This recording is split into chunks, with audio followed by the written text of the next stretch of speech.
नमस्कार दोस्तों, स्वागत है आपका आर के क्लासेस में। बीपीएससी पीटी बिहार सचिवालय हेतु हम लोग कर रहे हैं इस पीडी का आज सेट नंबर 4। इससे पहले कुल 3 सेट हम लोगों ने कवर कर लिया है। यदि उसे आपने नहीं देखा है तो उसे आप ज़रूर देखें। इस पुस्तक में काफ़ी इम्पॉर्टेंट फैक्ट्स दिए हुए हैं, उन्हें आप समय समय पर ज़रूर रिवाइज़ करें। यदि आपके पास बुक नहीं है तो इसका पीडीएफ जो है आपको टेलीग्राम चैनल पर मिल जाएगा, आप वहाँ से भी रिवाइज़ कर सकते हैं। अच्छी क्वालिटी में पीडीएफ है। आप लगभग प्रत्येक सीट में 40 से 45 क्वेश्चन रहता है, जिसे आप 5 से 10 मिनट में इस वीडियो को देखने के बाद क्लियर कर सकते हैं, रिवाइज़ कर सकते हैं। तो चलिए शुरू करते हैं। शुरू करने से पहले यदि आप इस चैनल पर नए हैं तो चैनल को ज़रूर सब्सक्राइब करें, वीडियो को अधिक से अधिक शेयर करें ताकि और भी नई वीडियोस अधिक से अधिक आ सके। देखिए, हमारा पहला सवाल क्या है कि दांडी यात्रा कितने दिन तक चली थी। ध्यान रखिए, जो दांडी यात्रा हुई थी ये 24 दिन चली थी। दांडी यात्रा कितने दिन चली? 24 दिन तक चली थी। आगे कहता है कि 1930 में महात्मा गांधी ने सविनय अवज्ञा आंदोलन कहाँ से शुरू किया था? तो ये शुरू किया था दांडी। नेक्स्ट सवाल कि महात्मा गांधी का भारत में पहला सत्याग्रह कब था? तो देखिए, ये पहला सत्याग्रह था चंपारण 1917 बिहार में। दक्षिण अफ्रीका में महात्मा गांधी द्वारा प्रकाशित पत्रिका का नाम क्या है? ध्यान रखिए, दक्षिण अफ्रीका में महात्मा गांधी ने इंडियन ओपिनियन, कौन सा? इंडियन ओपिनियन नामक पत्रिका का प्रकाशन किया था। अगला सवाल कहता है कि गांधी जी की मृत्यु पर किसने कहा कि हमारे जीवन से प्रकाश चला गया है? तो ये कहा था जवाहरलाल नेहरू ने। ध्यान रखिए, जवाहरलाल नेहरू ने कहा था। अगला सवाल कि किस कॉलेज में गांधी जी ने पढ़ाई की थी? बहुत अच्छा सवाल, बीपीएससी में पूछा गया सवाल है। जनरली आपको ये बुक में मिलेगा नहीं, मतलब इस बुक को हम लोग अक्सर पढ़ते हैं, जैसे बात करें लूसेंट हो, क्राउन हो, तो वहाँ इस तरह के प्रश्न जो हैं वो नहीं मिलते हमें। तो ध्यान रखिए, गांधी जी ने जो है पढ़ाई की थी सामलदास कॉलेज भावनगर में। ये बीपीएससी में हमारा पूछा हुआ प्रश्न है, ध्यान रखना है। नेक्स्ट क्वेश्चन कहता है कि बिहार में तिनकठिया पद्धति के तहत कितने भाग पर नील की खेती अनिवार्य था? तो ये था 3/20 पर। नेक्स्ट क्वेश्चन कि गांधी जी ने सत्याग्रह में सविनय अवज्ञा का प्रयोग किया था, किस सत्याग्रह में? तो ये किया था इन्होंने चंपारण सत्याग्रह में, चंपारण बिहार। कहता है कि गांधी जी अफ्रीका में कितने वर्ष तक रहे थे? तो ये रहे थे 21 वर्ष तक। ध्यान रखिए, 21 वर्ष तक ये अफ्रीका में रहे थे। गांधी जी ने भारतीय राष्ट्रीय कांग्रेस के एकमात्र किस अधिवेशन की अध्यक्षता की थी? तो ये किया था इन्होंने बेलगांव अधिवेशन 1924 में। ध्यान रखिए, बेलगांव अधिवेशन 1924। नेक्स्ट क्वेश्चन देखते हैं। कहता है कि किस घटना के बाद गांधी जी ने असहयोग आंदोलन को अपनी हिमालय जैसी भूल बताई? बहुत इंपॉर्टेंट सवाल, कई दफ़ा पूछा गया, ध्यान रखिए। ये घटना थी चौरा चौरी हत्याकांड। वर्तमान में इसका नाम बदला जा चुका है। आगे कहता है कि असहयोग आंदोलन किस वर्ष शुरू हुआ था? तो असहयोग आंदोलन शुरू हुआ था 1920 में। ध्यान रखिएगा, 1920 में, और 1920 में ही बाल गंगाधर तिलक का स्वर्गवास भी हो गया था। आगे कहता है कि किसके बुलावे पर गांधी जी अफ्रीका गए थे? तो गांधी जी को बुलाया था अब्दुल्ला ने, इन्हीं के बुलाने पर गांधी जी अफ्रीका गए थे। नेक्स्ट क्वेश्चन है कि करो या मरो का संबंध किस आंदोलन से है? तो ध्यान रखिए, ये हमारा है भारत छोड़ो आंदोलन 1942। इसी समय गांधी जी ने करो या मरो का नारा दिया था। अच्छा सवाल है कि राजकुमार शुक्ल किस गांव के निवासी थे? तो ध्यान रखिए, राजकुमार शुक्ल मुरली भरहवा के निवासी थे। मुरली भरहवा गांव के राजकुमार शुक्ल निवासी थे, बिहार के किसान नेता थे।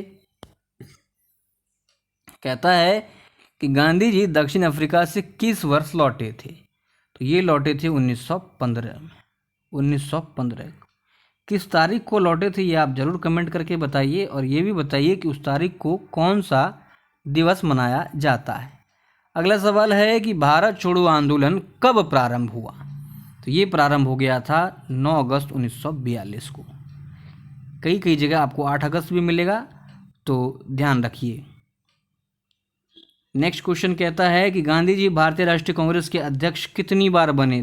तो मात्र एक बार बने थे, 1924 बेलगांव अधिवेशन में। गांधी जी ने पहला जनभाषण कहाँ दिया था। अब देखिए, इस तरह का क्वेश्चन कन्फ्यूजन पैदा करता है। और जवाब आपको मिल जाएगा यहाँ वाराणसी में। तो ध्यान रखना है, गांधी जी ने अपना पहला जनभाषण कहाँ दिया था, वाराणसी में। नेक्स्ट क्वेश्चन क्या है कि भारत छोड़ो आंदोलन के समय इंग्लैंड का प्रधानमंत्री कौन था। तो ये था विंस्टन चर्चिल। जब भारत छोड़ो आंदोलन स्टार्ट हुआ उस समय इंग्लैंड का प्रधानमंत्री विंस्टन चर्चिल था। नेक्स्ट क्वेश्चन है कि गांधी इरविन समझौता कब हुआ था। ध्यान रखिए, गांधी इरविन समझौता 5 मार्च 1931 को हुआ था। कब हुआ था, 5 मार्च 1931।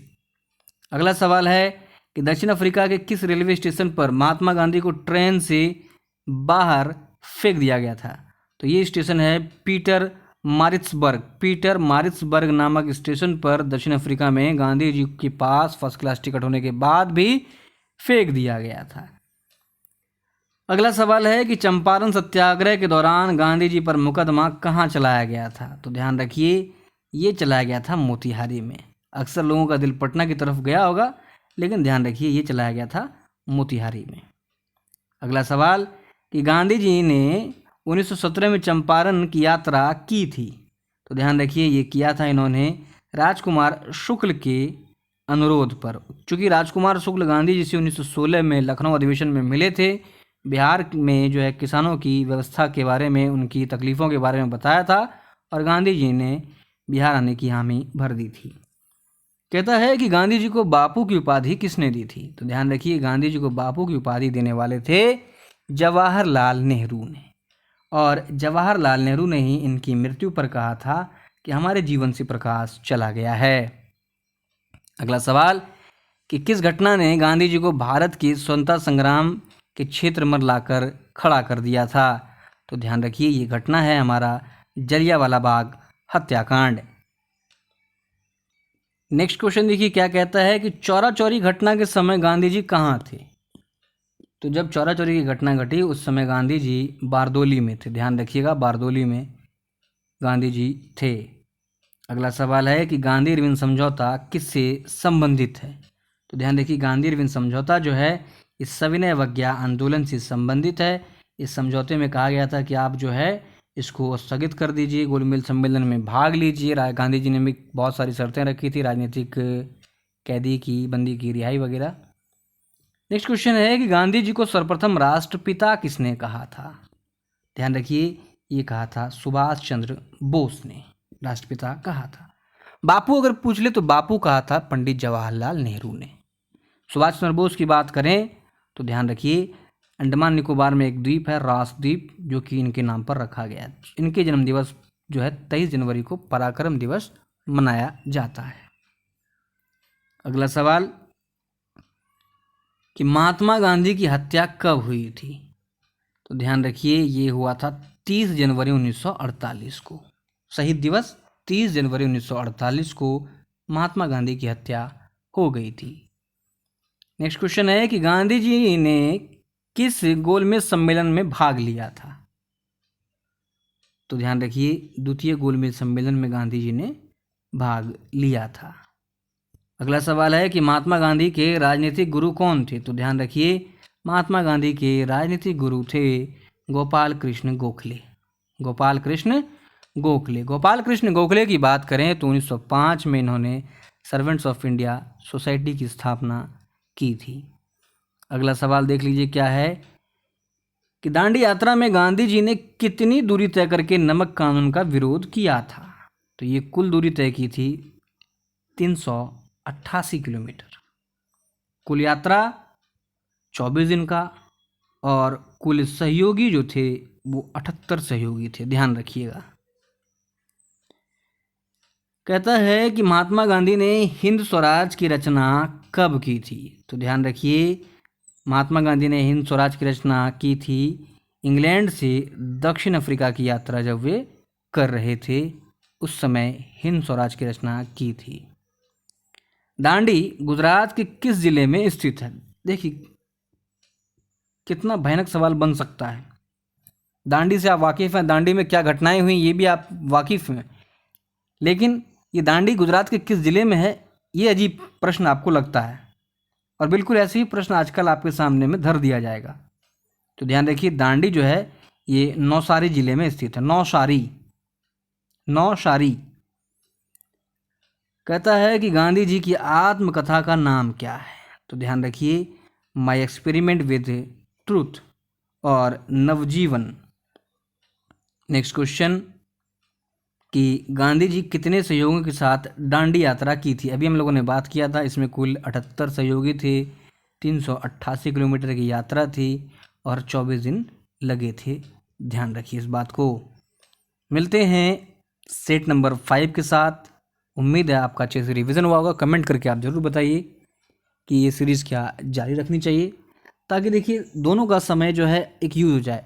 इसको रिकॉर्ड करते समय हमको भी अच्छा लगे कि चलिए आप इसको देख रहे हैं, इसको आप बढ़ावा दे रहे हैं, तो मज़ा आता है। तब तक के लिए जय हिंद।